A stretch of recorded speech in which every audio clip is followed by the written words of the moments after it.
Hello friends, welcome to my पागल बॉलीवुड।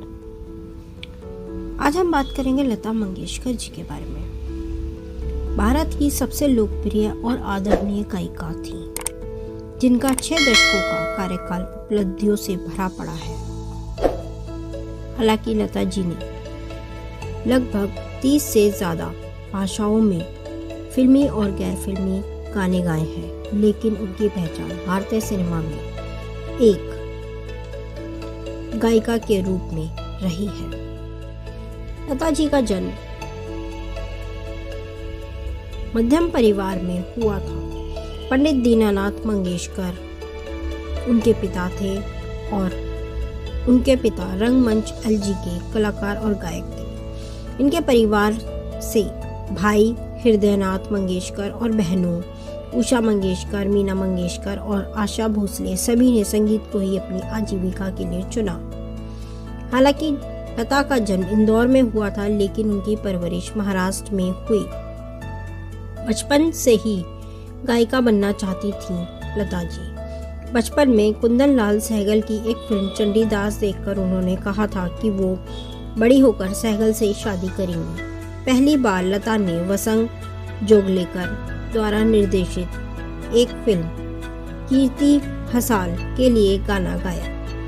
उनके पिता नहीं चाहते थे कि लता फिल्मों के लिए गाएं, इसलिए इस गाने को फिल्म से निकाल दिया गया। लेकिन उनकी प्रतिभा से वसंत जोगलेकर काफी प्रभावित हुए।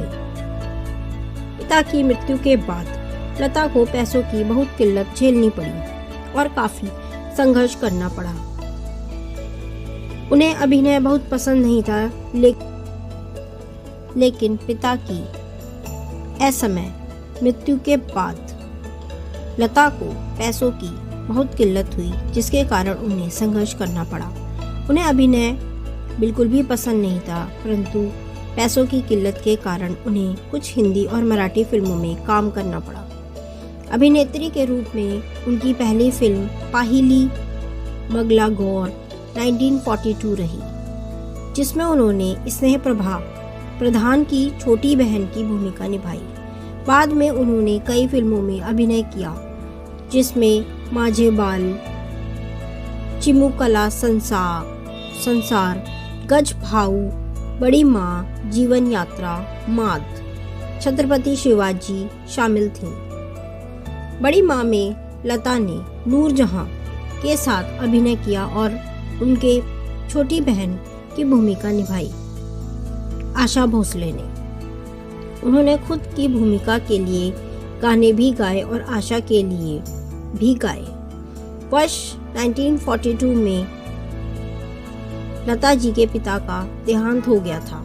इस समय इनकी आयु मात्र 13 वर्ष थी। भाई बहनों में बड़ी होने के कारण परिवार की जिम्मेदारी का बोझ भी उनके कंधों पर आ गया था। दूसरी ओर उन्हें अपने करियर की तलाश भी थी। जिस समय लता जी ने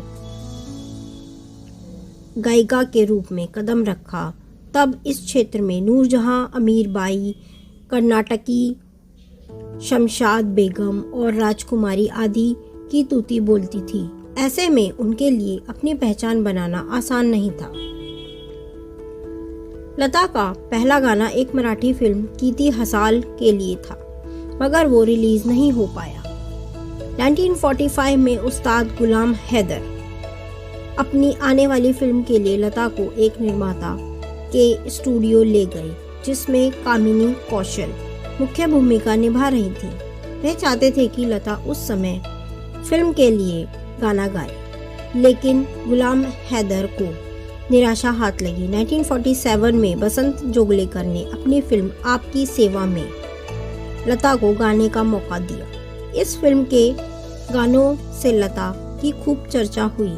इसके बाद लता ने मजबूर फिल्म में गानों अंग्रेजी छोरा चला गया और दिल मेरा तोड़ा, हाय मुझे कहीं ना छोड़ा तेरे प्यार ने जैसे गानों से अपनी स्थिति सुदृढ़ की। हालांकि इसके बावजूद लता को कुछ खास हिट की अभी भी तलाश थी।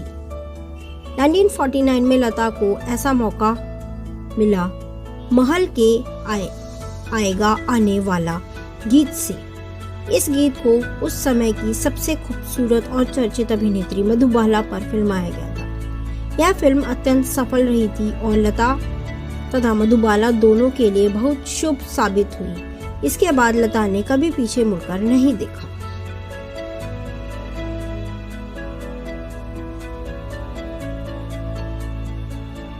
आपको वीडियो अच्छी लगी हो तो आप मेरे चैनल को लाइक कीजिए, शेयर कीजिए, सब्सक्राइब कीजिए। Thank you guys, bye.